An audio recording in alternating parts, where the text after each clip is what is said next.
Saudações, eu sou o Shed, e o tema deste vídeo é importante na série de vídeos que venho fazendo sobre castelos. Analisei como os castelos foram inventados, a metodologia e o pensamento histórico por trás dessas estruturas, por que foram construídos, sua utilidade militar e função histórica.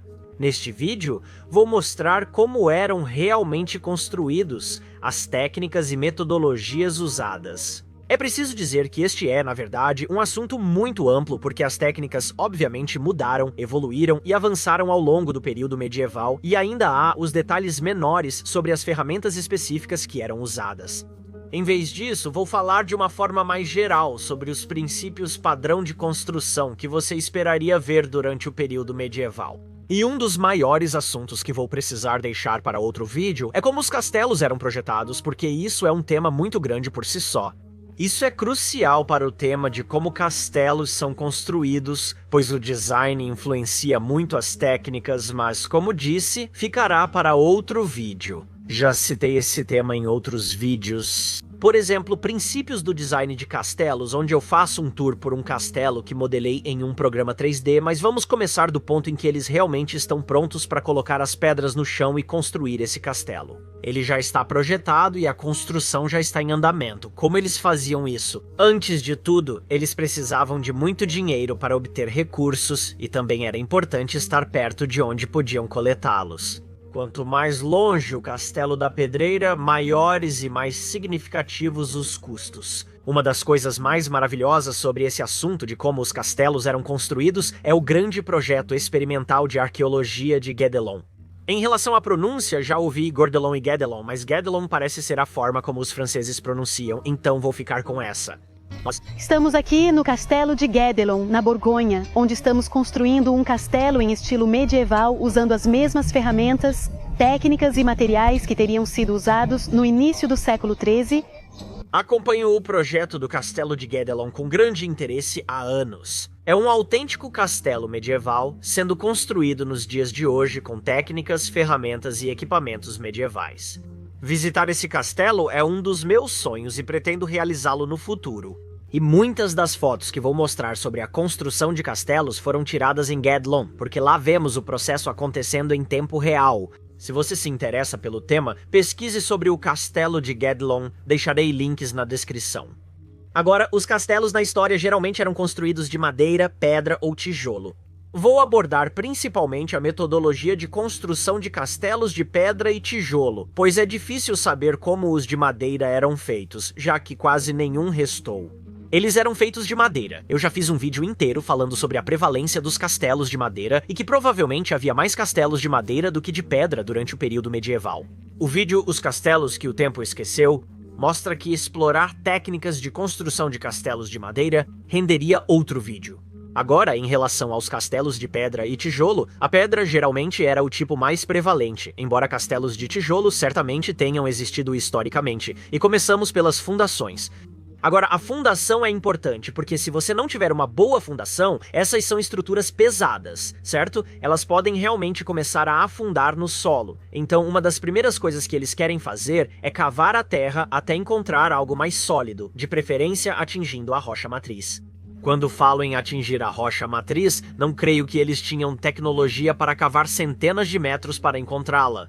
Não, só fariam isso se a rocha matriz estivesse perto da superfície ou se construíssem sobre uma fundação de pedra ou numa colina com muito conteúdo rochoso no solo. E se eles não conseguirem atingir a rocha matriz, então existem outras técnicas que eles podem tentar usar para tornar essa construção mais estável. Esse é um dos motivos pelos quais a base das paredes e torres dos castelos era alargada. Elas tinham um diâmetro um pouco maior em comparação com o restante da construção que subia. Toda essa construção exerce pressão no solo, empurrando para baixo. Quanto menor a área onde essa pressão é aplicada, mais fundo ela penetra. Então, se você conseguir aumentar a área de superfície, a base sobre a qual esse peso está pressionando, haverá mais solo para sustentá-lo. A parte alargada da fundação também pode ser feita sob o solo. Claro, eles precisariam cavar em linha reta e depois preencher, e a aparência seria de que essa parede ou torre está simplesmente subindo em linha reta, sem uma base alargada. Sempre que você constrói com pedra ou tijolo, é necessário algo para uni-los e formar uma estrutura sólida, e é aí que entra a argamassa. Agora, a argamassa medieval era feita principalmente de cal, especificamente cal assada em um forno para criar cal viva. A cal viva é misturada com areia e água, resultando em uma reação química que forma a argamassa. Era necessário preparar grandes quantidades dessa argamassa para construir um castelo. Uma coisa interessante que observei ao olhar para as paredes dos castelos é que a camada superficial de pedra geralmente é colocada com mais cuidado e precisão, usando menos argamassa do que as pedras do interior. Alguns dos motivos para isso são que as pedras voltadas para o exterior têm mais chance de cair devido à erosão, então colocá-las mais juntas com outras pedras ajuda a mantê-las no lugar. A estrutura interna de pedra não pode sair. Se alguma parte da parede cair, será a pedra externa, por isso é essencial colocá-las em um padrão mais estável e entrelaçado. Ao contrário, as pedras internas das pedras de superfície são geralmente colocadas de forma mais aleatória e com mais argamassa. Isso fica claro ao observar ruínas de castelos erodidos e notar o contraste entre a pedra superficial e a interna. Mas você pode ver isso em Guédelon e acho que é um processo que economiza tempo. Se as pedras internas fossem colocadas com o mesmo cuidado das da superfície, levaria bem mais tempo. Mas com a pedra interna, quando você tem uma pedra que não se encaixa perfeitamente com a pedra de baixo, você pode simplesmente colocar mais argamassa e preencher o espaço. Claro, esse método de construção só era necessário nas paredes de espessura significativa, o que basicamente significava qualquer parede que estivesse voltada para o exterior do castelo, porque essas eram as paredes que precisavam ser grossas. As paredes do castelo precisavam ter essa espessura pelo seu valor defensivo para suportar bombardeios, mas também porque a pedra não tem boas propriedades de isolamento térmico, então se você quiser um bom isolamento com pedra, precisa de uma parede muito grossa, e mesmo assim, provavelmente ainda não é tão bom. Na verdade, eu já disse o contrário disso em um dos meus vídeos anteriores porque fui mal informado, o que me irrita, onde eu disse que a pedra tem boas propriedades de isolamento térmico, mas não, é justamente o oposto. Revestir as paredes internas com madeira é uma forma de melhorar o isolamento térmico de um castelo, mas nem sempre era adotado. Na verdade, na maioria das vezes, as paredes internas dos castelos eram caiadas com uma tinta à base de cal, e depois pintadas por cima com murais sofisticados e coisas do tipo. É por isso que os castelos têm a reputação de serem frios, úmidos e escuros, o que é em grande parte verdade, porque as janelas dos castelos, a menos que estivessem voltadas para as paredes internas do pátio, eram muito pequenas, já que uma janela grande o suficiente para uma pessoa passar seria uma fraqueza defensiva. Outra questão é que nem toda parede de castelo era muito grossa. Apenas aquelas paredes que estavam voltadas para o lado de fora, as paredes que estavam voltadas para o lado de dentro. Por exemplo, aqueles edifícios que foram construídos encostados na muralha, muitas vezes tinham paredes tão grossas quanto as que você encontraria em uma construção de pedra comum. 30 a 40 centímetros ou meio pé, mas a maioria das paredes em castelos medievais. As paredes da torre de menagem e as muralhas tinham pelo menos 1 metro de espessura, muitas vezes mais. Por serem tão grossas, uma janela em um castelo medieval não era apenas uma janela. A maioria das janelas era pequena, exceto quando uma maior não comprometia a defesa, mas para instalá-la era necessário criar um nicho na parede, sustentado por um arco acima. Claro que, à medida que essa parede de pedra vai sendo construída e ficando mais alta, surge a necessidade de andaimes para alcançar essa altura e colocar a próxima pedra. Os andaimes eram de madeira temporária e usados para transportar as pedras mais pesadas até o local necessário. Guindastes medievais de madeira eram feitos para isso. Esses guindastes medievais eram movidos por pessoas em grandes rodas giratórias. Uma técnica interessante de andaime, usada aqui em Gorilon e visível em muitos castelos medievais, são os buracos de encaixe. Ao construir o castelo, deixavam-se buracos quadrados nas paredes para inserir vigas de madeira, formando uma linha que permitia fixar plataformas à medida que a construção avançava. Esses vestígios são visíveis nas paredes dos castelos, como mencionei, por meio desses buracos quadrados. Nos andares superiores, esses buracos também serviam para encaixar galerias de madeira, fortificações adicionais que podiam ser colocadas no topo das muralhas e removidas depois. Elas são basicamente a origem das matricolações, permitindo que defensores fiquem acima da muralha do castelo e atirem diretamente para baixo em quem atacar sua base. Com as muralhas do castelo erguidas, alcançamos os telhados. Os telhados dos castelos geralmente eram feitos de madeira. O que quero dizer é um telhado construído com vigas de madeira e telhas por cima. Essas telhas podiam ser de madeira, cerâmica ou até mesmo de ardósia. A ardósia é uma pedra que se divide em lâminas finas e também era usada como material de cobertura. A maneira como as vigas de madeira desses telhados eram sustentadas era por meio de beirais internos. Uma mísula é uma pedra que se projeta de uma parede, servindo de suporte para algo acima. É através das mísulas que se sustenta o parapeito estendido das muralhas dos castelos. Vocês sabem do que estou falando, pessoal? Elas sustentavam não só os telhados, mas também os andares intermediários dos castelos, que costumavam ser altos e ter vários pavimentos. Então você tem essa mísula bem grande e robusta saindo da parede, que sustentaria uma viga bem grossa, capaz de suportar um andar inteiro sozinha. Esse tipo de mísula interna também sustentava tetos de pedra com abóbadas.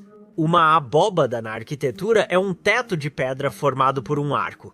A pedra, incluindo o tijolo, tem uma resistência à tração terrível, mas uma resistência à compressão incrível, e o arco é uma forma de empregar a pedra para vencer uma distância, redirecionando o peso descendente da gravidade para os lados e depois ao redor da curva até os suportes, colocando toda a estrutura sob compressão, em vez de tração. Com isso, você pode realmente cruzar os arcos entre si, o que distribui o peso uniformemente para os lados, assim como um arco comum faz, a ponto de ser possível criar tetos de pedra bastante complexos. Mas as laterais, os principais suportes de pedra nessas abóbadas, são sustentados por mísulas nas paredes ou apenas por pilares que vão até o chão. A baixa resistência à tração da pedra e do tijolo resultou em alguns dos mais belos elementos da arquitetura medieval em pedra, como o uso dos magníficos arcos. Isso ocorre com mísulas e até ao fazer portas. A menos que faça um arco, não é possível cobrir a parte superior de uma porta com tijolos individuais, pois eles caem. Por isso, é preciso um bloco sólido de pedra atravessando toda a distância, formando a moldura, como era feito em portas e janelas de castelos medievais. Elas eram feitas com uma moldura completa de pedra. Claro, não era tudo uma pedra sólida, tinha partes individuais, mas essas partes individuais eram blocos ou tijolos muito grandes por si só.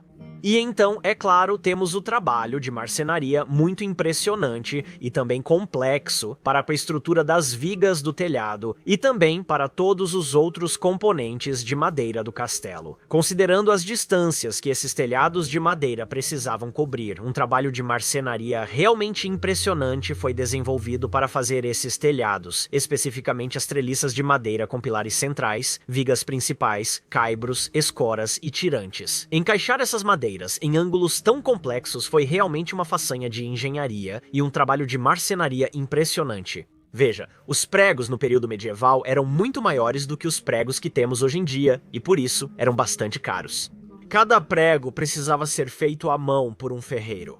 Nicholas Lloyd, do canal Lindy Beige, já mostrou como fabricar pregos de metal à moda medieval em uma forja, enquanto aprende a fazer uma espada tradicional em seus vídeos. Os pregos, é claro, são muito mais fáceis de fazer em comparação com outras coisas que precisavam ser feitas de metal no período medieval, mas quando era necessário fabricar vários milhares deles, o custo do material e o trabalho envolvido eram muito maiores do que nos dias de hoje. E isso também criava uma limitação, então grande parte do trabalho com madeira nas construções medievais, incluindo castelos, precisava ser feita através de encaixes de madeira, unindo as vigas com junções complexas e usando pregos apenas onde fosse realmente necessário.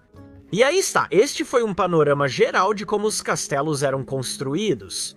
Se você tem interesse em outros assuntos importantes sobre castelos medievais, como foram inventados, por que foram construídos e como eles eram, eu tenho uma playlist inteira sobre castelos disponível para você aproveitar quando quiser. E se quiser acompanhar meus futuros vídeos sobre castelos, assim como meus outros vídeos sobre espadas, cavaleiros, tudo sobre a Idade Média, fantasia e como essas coisas são incorporadas à cultura pop, lembre-se de se inscrever e ativar o sininho para não perder nenhum vídeo. Muito obrigado por assistir e espero vê-lo novamente. Até lá, adeus!